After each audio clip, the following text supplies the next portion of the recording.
J'ai été impressionné un jour par la réflexion d'un grand érudit. Ce grand savant me disait que le texte le plus beau de toute l'humanité était probablement le deuxième chapitre du livre de la Genèse. Parce que, me disait-il, un enfant de 6 ans à qui on le raconte peut déjà comprendre beaucoup de choses et il nourrit encore la réflexion de grands philosophes. Alors parcourons ce petit récit. Il commence ainsi. Quand le Seigneur Dieu créa le ciel et la terre, il n'y avait rien, mais un petit filet d'eau arrosait la surface du sol. Et comme il y a de l'eau et de la terre, probablement un peu argileuse, le bon Dieu peut se faire potier sculpteur. Et il se met à sculpter dans l'argile l'homme, Adam, le terreux. J'ai un frère qui est sculpteur et quand il nous offre une statue, on voit qu'il a mis beaucoup de lui-même dans cette statue, non seulement de sa force physique, non seulement de son savoir-faire, de sa transpiration, mais aussi de sa façon d'envisager l'animal ou la vie. Ça veut dire que Dieu a mis beaucoup de lui-même en l'homme. Notre papa aimait plaisanter en disant que le bon Dieu, une fois qu'il a eu fait l'homme, l'a laissé sécher un petit peu au soleil, mais il était impatient de continuer. Alors il est venu toucher pour voir si c'était sec. Ça n'était pas assez sec, d'où le nombril. Le nombril, ce serait donc le doigt de Dieu. C'est fantaisiste, mais encore une fois, ça nous dit que nous sommes vraiment à son image et à sa ressemblance. Après cela, Dieu insuffle son haleine de vie en l'homme et l'homme devient un être vivant. Quand Dieu créera dans un instant les animaux, il ne soufflera pas son haleine de vie. Ça veut dire qu'il souffle notre âme en nous.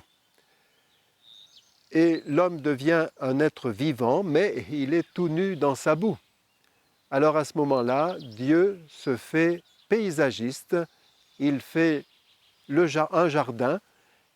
Quel est ce jardin? C'est la terre évidemment, et il n'est pas dit qu'il y ait des lieux maléfiques ou des montagnes sacrées qui seraient défendues à l'homme. Non, tout est à disposition de l'homme. Il le met dans ce jardin pour qu'il le garde et le cultive. En français, c'est le même jeu de mots qu'en hébreu, garder les commandements et rendre un culte à Dieu.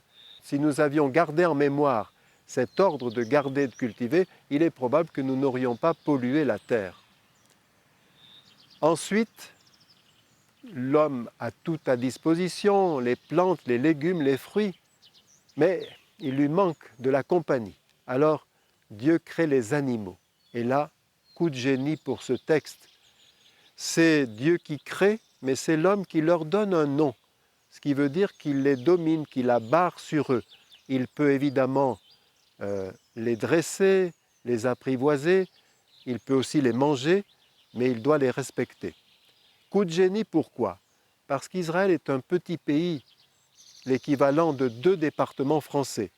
Il est à côté de 2 grandes civilisations, Babylone, qui a créé l'écriture, et les Égyptiens qui ont créé les hiéroglyphes et surtout les pyramides, mais les 2 peuples vouent un culte aux animaux. Les Babyloniens sacrifient aux serpents et les Égyptiens adorent, entre guillemets, le lion et le chat. En une demi-ligne, il est dit que non, dans la hiérarchie, les animaux sont en dessous de l'homme. Mais quand l'hippopotame est passé, l'ornithorynque, le perroquet, et puis ses meilleurs amis, le cheval, le chat, le chien, le poisson rouge, le canari, l'homme ressent toujours la solitude. Alors il supplie le Seigneur de lui faire une aide qui lui correspondra. Le bon Dieu s'était fait potier sculpteur, paysagiste, éleveur d'animaux, il se fait chirurgien anesthésiste. Il fait sombrer l'homme dans un sommeil mystérieux et pendant son sommeil, il prend de la chair de son côté, la fameuse côte d'Adam, et il en fait la femme. Et quand l'homme se réveille, il s'écrie émerveillé, ce coup-ci, c'est l'os de mes os et la chair de ma chair, elle s'appellera Ève, la vivante celle-ci. C'est absolument extraordinaire. Pourquoi? Parce que dans toutes les civilisations, le mariage consiste à aller chercher pour un garçon de la tribu, une femme, avec le système de dot, pour agrandir la tribu du garçon. Alors que là, l'homme n'est strictement pour rien dans le choix de son épouse. Il la reçoit, il ne la prend pas, il la reçoit de Dieu. Heureux les fiancés, heureux les couples qui vivent dans cet esprit-là. Il a fallu au bon Dieu des générations et des générations pour que cette beauté, pour que cette merveille me tombe dans les bras. Et il faut que chacun d'eux puisse dire aussi « Je suis le plus beau cadeau que Dieu pouvait te faire ». Voilà pourquoi aux enfants et aux collégiens, nous essayons de faire découvrir l'estime de soi-même, la confiance en eux. Les Juifs ont de beaux commentaires. Ils disent par exemple pourquoi la femme a-t-elle été créée à partir du côté de l'homme. Elle n'a pas été créée à partir de ses pieds pour qu'elle soit son esclave. Elle n'a pas été créée à partir de sa tête pour qu'il la domine, mais à partir de son côté pour qu'elle reste près de son cœur. Et un commentaire juif dit que lorsque Dieu crée, lorsqu'il y a formation d'un couple, c'est une œuvre de création. À partir de deux personnes, Dieu fait un nous tout à fait singulier qui n'a jamais existé avant et qui n'existera jamais. Ce nous est tout à fait particulier. Le texte se termine ainsi. L'homme quittera son père et sa mère, il s'attachera à sa femme et tous deux ne feront plus qu'un. Qu'est-ce que l'unité? Ça n'est pas l'anthropophagie, vous savez, l'un qui a absorbé l'autre. Chesterton disait, le jour de leur mariage, les deux sont devenus un, mais lequel?